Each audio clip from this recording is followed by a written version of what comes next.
in Rotorua. She was a famed New Zealand woman long-distance pilot, and we decided to have the lecture on the first Friday in September, which was the month that she was born.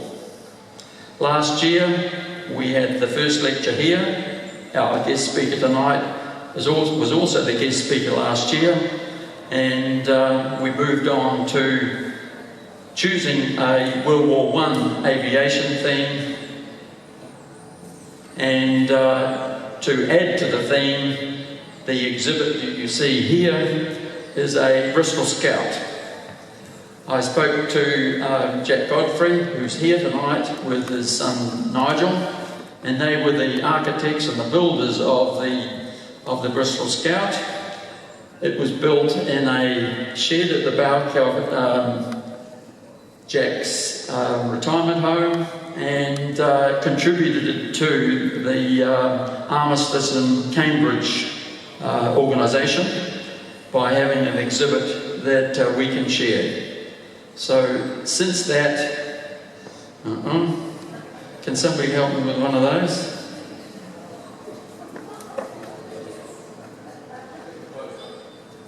Say again? Close.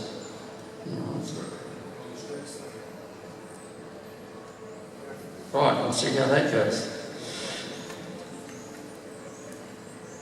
So the Bristol Scout, in fact, this serial number was part of 24 aeroplanes built for the Second Naval Allocation, 1914. And it had served in the Aegean, which is where Gallipoli is, of course, and served on the island of Imbos. So you're talking about Imbos being basically where Mare Island is, 20 kilometres from Anzac Cove. So the serial number that Jack had chosen was for that purpose. In the bottom left-hand corner of the picture is a sister aeroplane, and 1264 was reconstructed from parts from another aeroplane that crashed on one of the Greek islands, flown by a Brit, and his name was Bremner, and that aeroplane is flying in the UK. So to the Jean Batten Lecture. Our guest speaker tonight is Brian Lockstone, and now I've just got to find his CV.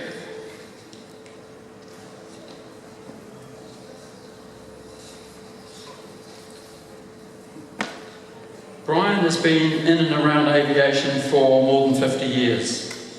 He received an Air Training Corps flying scholarship, but was unable to complete his original ambition to fly with the Royal New Zealand Air Force. It led, as he says, to perhaps a wider engagement. After a spell in journalism, where he wrote about aviation and politics, he moved into government in the old Prime Minister's Department, then out into the wider world of airlines and civil aviation. He's married to a retired New Zealand diplomat, and for much of the past 35 years they have been overseas, ranging from 2 postings in the United States, where his wife was the New Zealand permanent representative, ambassador to the United Nations, to Europe and in the Pacific. More recently they were in Paris, where she was the New Zealand ambassador to France. Earlier postings include London, Canberra and the Solomon Islands, where he puts it, in an unusual combination of circumstances, he became in effect deputy in the Civil Aviation Division of the Ministry of Post and Telecommunications. This was a challenging period when the new government was adjusting to independence and breaking from the regulatory environment laid down by the British for colonial territories after the war. He drafted the country's first Civil Aviation Act of Parliament and helped compile the first proper aeronautical information publication. All, he says, with much assistance from New Zealand and ICAO. Andrew, could I get Brittany to get us some power, please? Thank you. I'll carry on with the CV.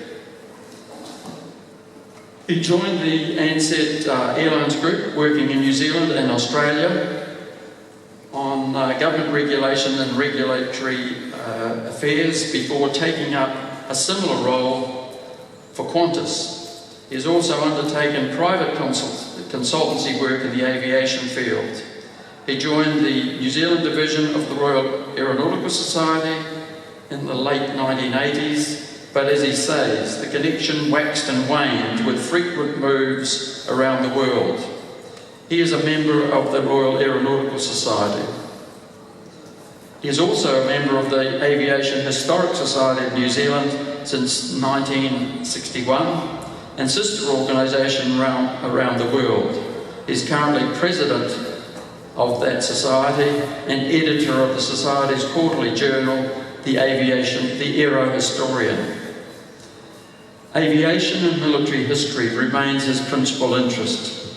He is the author of several books, most recently an account of English and French of the New Zealand Division on the Western Front 1916 to 1990, and which was published for the New Zealand Embassy in Paris.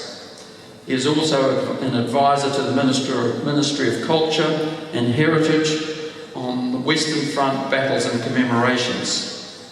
He is a consultant to the Air Force Museum of New Zealand, and he and his wife live in Amberley in North Canterbury. She remains active in diplomacy and academia. What I'd like to also note tonight is that, as he did last year in travelling from New York, Brian has chosen to travel at his own expense to deliver his lecture tonight. That ends there.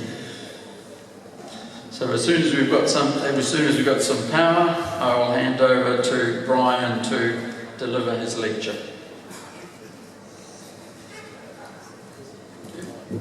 So we do a restart. Technology. We're good.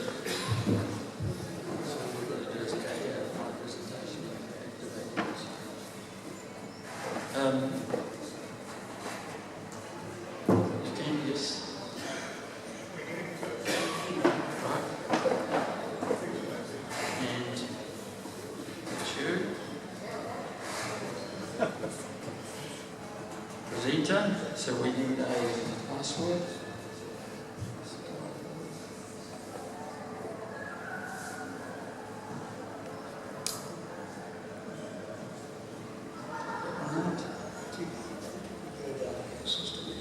Yep. Oh, no, there's yours there. Where's yours? It's on there. It's there. There. Where it is there. Is that? You just need to activate it to its full. There you go.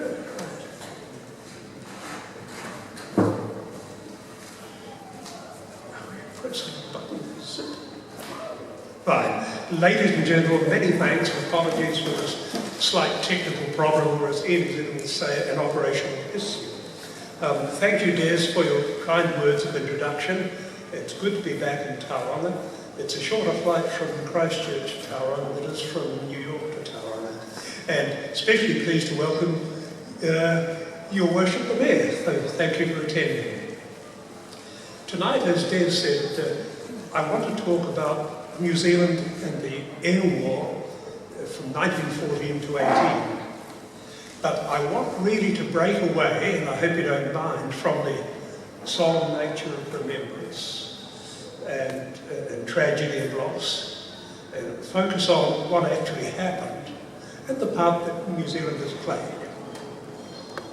So, I dedicate this address to the memory of Lieutenant William Wallace Allison Byrne, born in Melbourne on the 17th of July 1891, youngest son of Mrs. Isabel Byrne of 281 Hereford Street in Christchurch.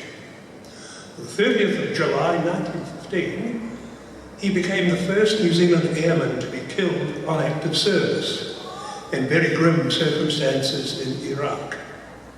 But more of him shortly. We do have a photo of him. We actually. No, we don't.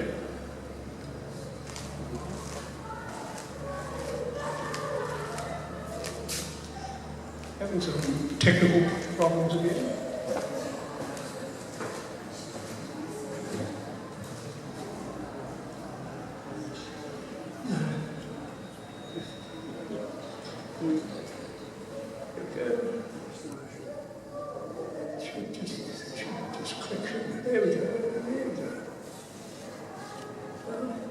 There he is.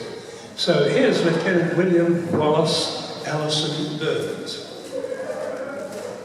New Zealand's contribution in the Air War was necessarily limited.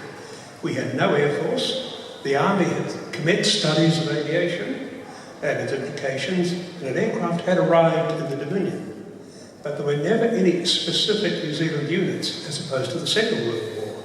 Those who served either with the Royal Flying Corps or the Royal Naval Air Service, which were merged 1st of April 1918 into the Royal Air Force. So I want to put the Great War into some sort of perspective and then look at the development of both air services and then think about the New Zealand content.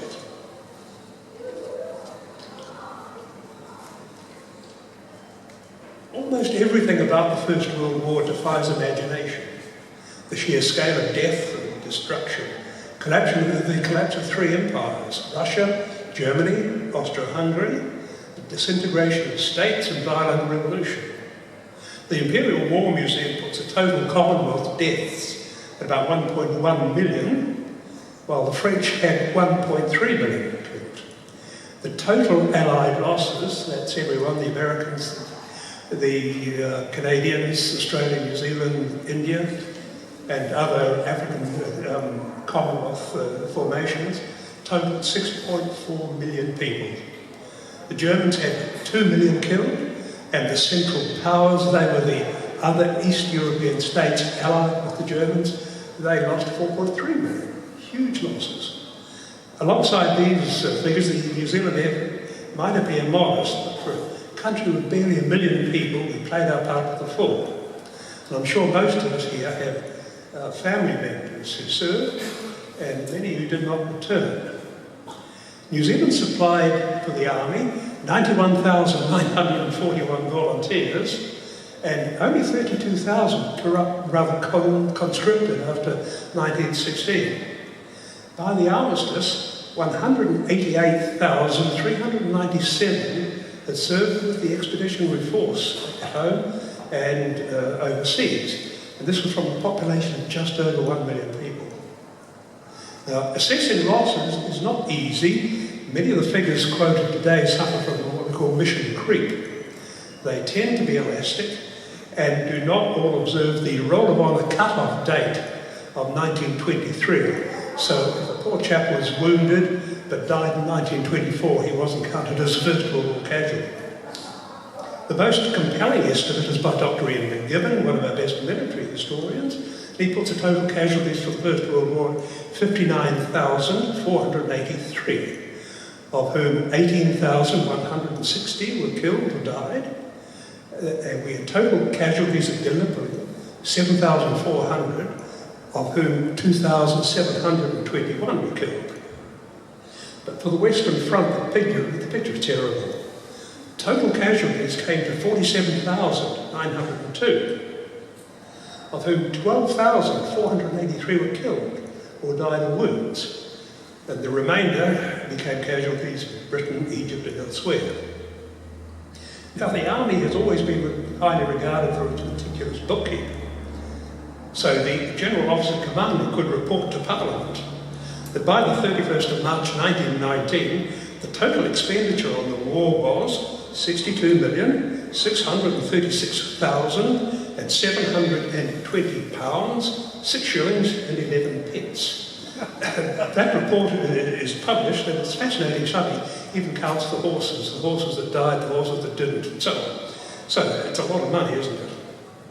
Now let's set the scene. Germany invaded Belgium on the 3rd of August 1914 on its way to France, following what was called the Schieffelin Plan, devised by the German General Staff to extend Germany's interest out to the Channel coast, to give them a Channel port. Britain declared war the next day based on an 1839 treaty with Belgium, and in New Zealand the Governor, Lord Liverpool, read the declaration of war from the steps of Parliament buildings.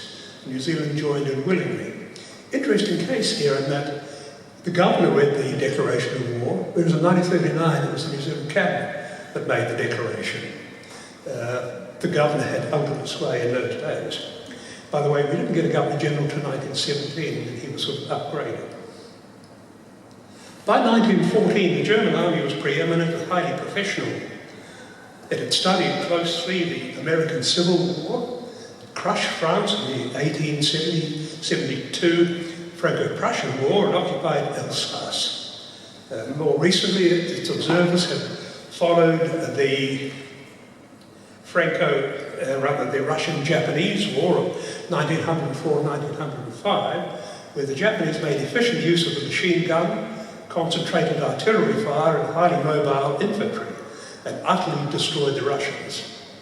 The British Army's most recent campaign had been in India and the South African war, fighting a guerrilla campaign against a very mobile enemy. Unlike the Germans, the British, apart from some notable exceptions, have not absorbed the lessons of recent wars. The British Expeditionary Force went to France in August 14 with about 160,000 men, lightly armed, with each battalion of around 700 men with only 2 machine guns.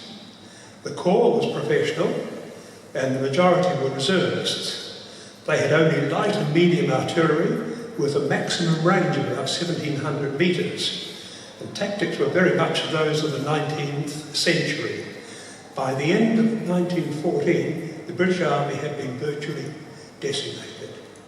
Opposing them were 2 million German soldiers, well armed with some 12,000 machine guns, and artillery ranging from light to heavy, which could reach several kilometres behind the front lines, well into the so-called safe areas. Now, back in New Zealand, we'd substantially reorganised and reshaped our army following the 1909 Defence Act. Compulsory military training started in 1910. In 1911, a British officer, Major General Alexander Godley, veteran of the South African War, was appointed Commandant of the New Zealand Military Forces, and he brought a group of officers with him. They formed the New Zealand Staff Corps. The 1909 Act replaced the old volunteer system, provided for the creation of a special force for overseas service. And in 1912, the Godley asked the government to approve funds to raise a force to provide with sufficient time to assemble a team. He forecast Germany would be the enemy, and New Zealand might have 3 alternative wartime tasks: capture of German possessions in the Pacific, deployment to Egypt in the event of Turkey entering the war, or deployment to Europe. And in the event, his judgment proved right on all 3. At the outbreak of the war, the regular army consisted of the New Zealand Staff Corps of 100 officers, and the permanent staff of warrant officers and NCOs of 211. Overall strength was 66,000, including 29,000 territorials and 26,000 senior cadets who played a vital role in the army structure. These were cadets at high schools. Formal officer training was introduced. Cadets were sent to the Royal Military College Duntrew in Australia, and staff officers were posted to British staff colleges in the United Kingdom, and also to Quetta in what was India for advanced training. Some of the latter chaps actually saw action on the northwest frontier with British Army units. A year later, the Blériot monoplane given to New Zealand by an Imperial Committee, flown at Auckland. An officer of the New Zealand Staff Corps had undergone an aviation course of the Royal Flying Corps and would shortly return to New Zealand. Godley says the improvements to aircraft were so rapid and incessant, the aircraft was scarcely built before it became obsolete as a first-class instrument for war. Aeroplanes are expensive items, he said. That continues. So it's in this context that Byrne was sent to Britain. He was an old boy of the Christchurch Boys High School. He was well known in Christchurch as a rugby player, an oarsman.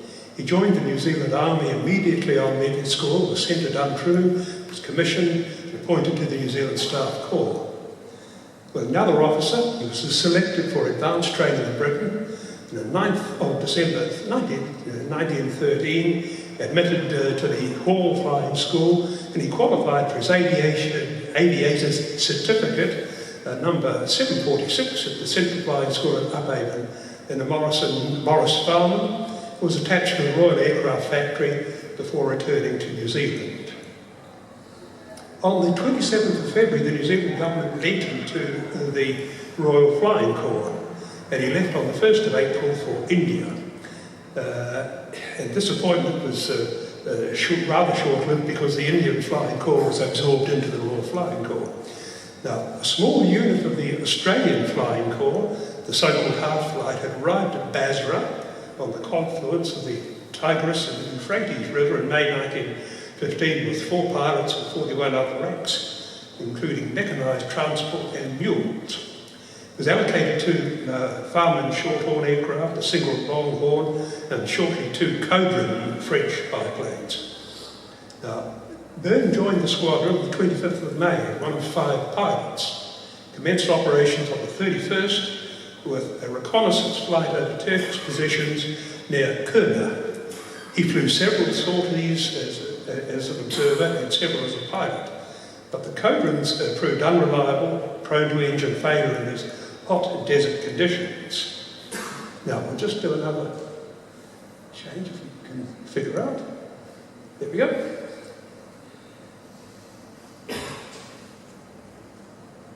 Don't worry about that. On the 30th of July, I was flying as an observer with an Australian pilot, Lieutenant George Mertz, in a Cobra. They were forced to land with engine failure. Unfortunately, came down near a camp of hostile Bedouin who attacked them, and after a running battle with them, they were both killed. And some human remains were found, but insufficient to bury. Now, he is now remembered on the Basra Commonwealth War Graves Memorial, but whether that actually survives to this day, we really don't know. Now, I've just lost the sheet of paper here, so if you'll excuse me just a moment. My filing system seems to be broken down.